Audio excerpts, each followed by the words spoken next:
you, O Lord, I lift my soul.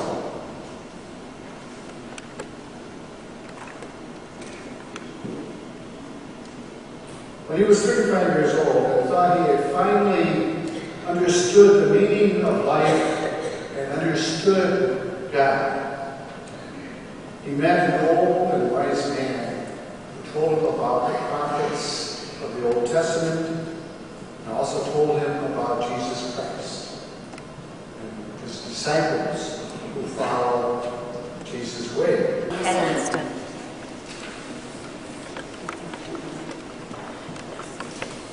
Stephanie Ann Warsaw.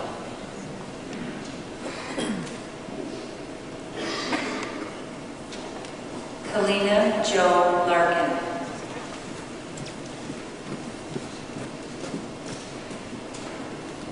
Erica Lynn Janela.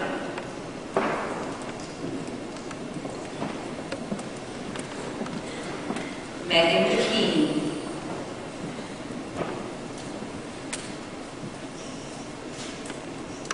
Mary Frances Sutton.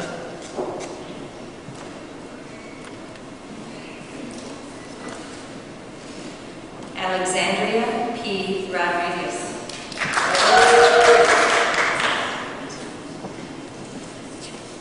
Tori Stock. The following students have achieved first honors with an average of 3.5 to 4.0 for the second semester. Erica Janela.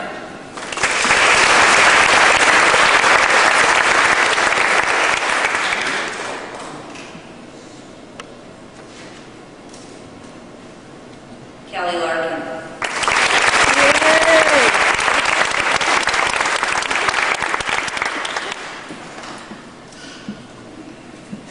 Becky Lee.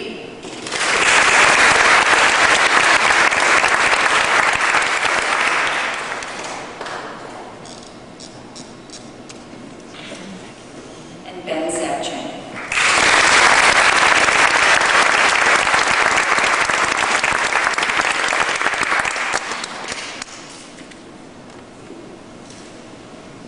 The following students achieved above awards for successfully. We're going to be giving out is for the student who has achieved the highest academic average for this year.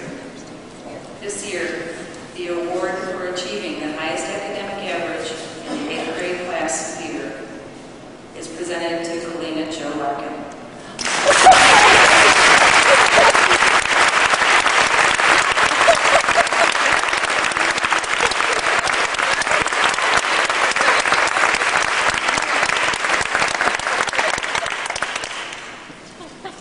Following the last two awards are discipleship awards.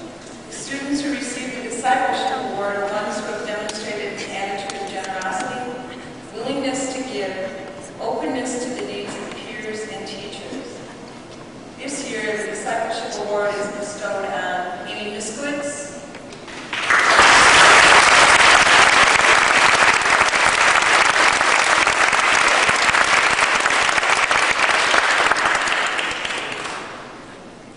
and Ben Zapchin.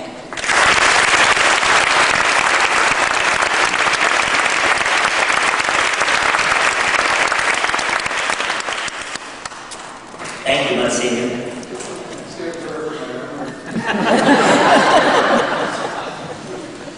Again, congratulations to our graduates. And just a couple of comments I'd like to ask at this time all the members of St. Mary's faculty and staff to please stand. Please give them a round of applause.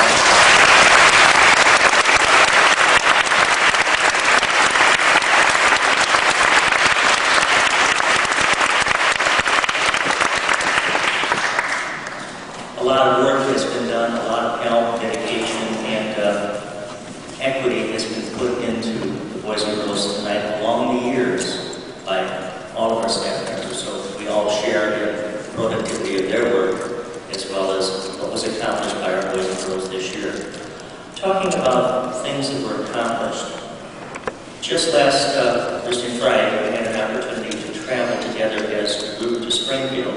And I would have to say that over the years I've taken many groups of 8th graders and high school people to Springfield. Springfield to visit the state capitol and the Lincoln sites. But the boys and girls that were with us last week were exceptional. They did a nice job of following regulations. We received compliments from all of the different tour guides, from the people with the restaurant and so on. One thing that the manager of the Old Country Buffet said as I was paying the bill, the boys and girls are very well behaved, but they certainly like ice cream. They gave the Taylor freezer machine a real workout. Also had an opportunity to visit the state capitol and learn something about the legislative process. And we visited Lincoln's home. And kind of a story that I have to tell on myself, because those of you that know me know that most things remind me of the story. But in Springfield, we were told by several people with our state and state senator and our state representative's office that it was almost impossible to get in to see the new presidential library and museum because they weren't taking any school groups until next September. So I thought we would try it anyway, and sometimes we can be somewhat persuasive and so on. But a bit of good luck, as I asked the bus to wait, I did go into the new presidential museum, and it is just wonderful if you have a chance to see it. But there were some people there cajoling about how they couldn't get groups in and so on. I did talk patiently and wait to talk to one of the docents or guides, and I guess I've been down there a few times. He remembered me from touring Lincoln's home a number of years ago. So I said, we have 38 young people, and I'd be very disappointed they didn't get to see the Presidential Museum. He says, well, let me see what I can work out. Give me about 5 minutes. And so we went back and talked to the head of security, and the gentleman said, much to my surprise, this is Mr. O'Brien. He will be bringing some boys and girls in here. It's going to be okay, because he's been bringing boys and girls down here since back when Mr. Lincoln still lived in the home. That's not true. But we did get a chance to see it. Some other things that our boys and girls learned on the trip, they learned about perfume. They also learned about the difference between perfume and maple syrup. They also purchased some really neat necklaces, and we're still trying to solve the dilemma of how Mrs. McCoy's shoe mysteriously got into the refrigerator in the hotel. But those kind of things happen. I hope that you learn much about the 16th President of the United States, and Mr. Lincoln had not an easy time in his presidency or in his own personal life. Many crosses to bear. He kept his strong faith in God, and he set a tremendous example that we have yet to this day. A real special son in the state of Illinois. And for all that Mr. Lincoln accomplished, remember, he kind of passed away at a time through an assassin's hand, thinking that he had not accomplished much for our nation, and he really did. One thing that he said about common people, he considered himself that. But he said, God must have loved common people a great deal because he made so many of us. And I think that says a lot about Mr. Lincoln. I thank all the people that helped us to go on the trip. One particular comment that was made by Mrs. Kelly, who was the reservation manager for the Ramada Inn. She asked me to see her when I was checking out and paying the bill. You always wonder when you have a group of boys and girls and the motel manager says, this guest should see the management. She wanted to compliment our boys and girls on how nicely they behaved in the area of the swimming pool, and again, how when it was time to clean up after their continental breakfast, they actually threw all their trash away, and they pushed the chairs back in on the table. She said, no other group comes down here and does it. So they have learned some good housekeeping skills as well. Credit to parents and credit to our people here. We also need to thank Monsignor McLaughlin for his kindness. And I think the people on the trip remember we saw some other school groups from Catholic schools that were down there wearing uniforms. So let's thank Monsignor Jim for allowing us to go down in civilian attire.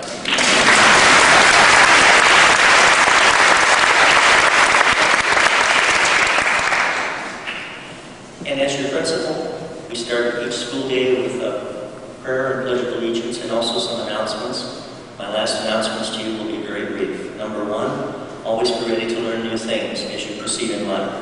Number 2, set your goals high so that you will meet your potential. You are limited only by what you think you can do. Number 3, I ask that you seek to find the balance in your lives between studies, prayer, sports, your friends. Select a hobby, something that is of interest to you that you will continue to do for a long period of time.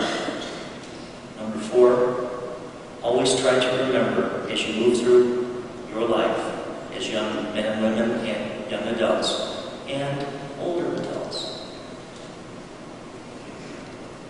A great lady said something earlier in this century, actually the last century. She was probably one of the best known of the 20th century. Her name was Eleanor Roosevelt. And she addressed a graduating class in the late 1930s at, I believe, Smith College.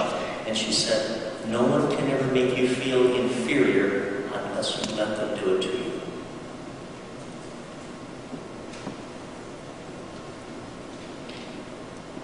Your class has great talent.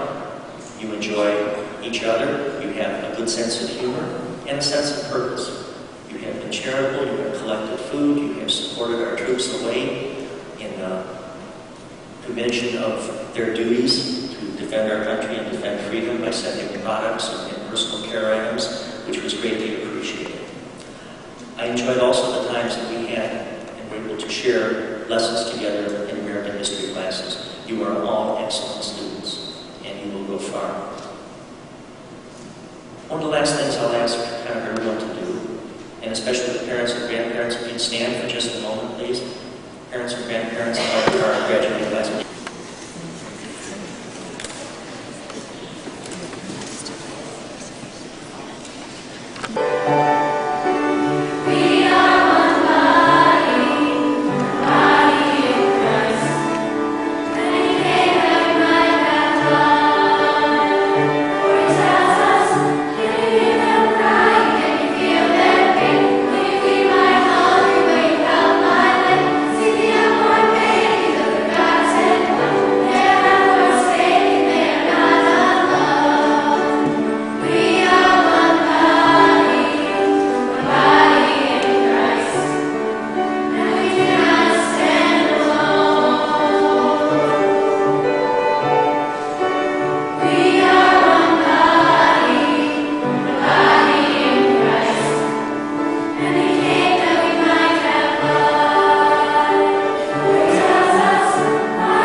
Thank you to our parents. Without you, we would have never made it this far. Thank you to our grandparents and other relatives. We appreciate the fact that we could always count on you. Thank you to the staff of St. Mary's School. We have learned much and are now ready to put our youth to knowledge on a higher plane, high school. A special thanks goes to Mrs. Connell for helping us prepare our songs for tonight. You always go the extra mile. Thank you to Mrs. Connell for the accompaniment during this Mass and all year long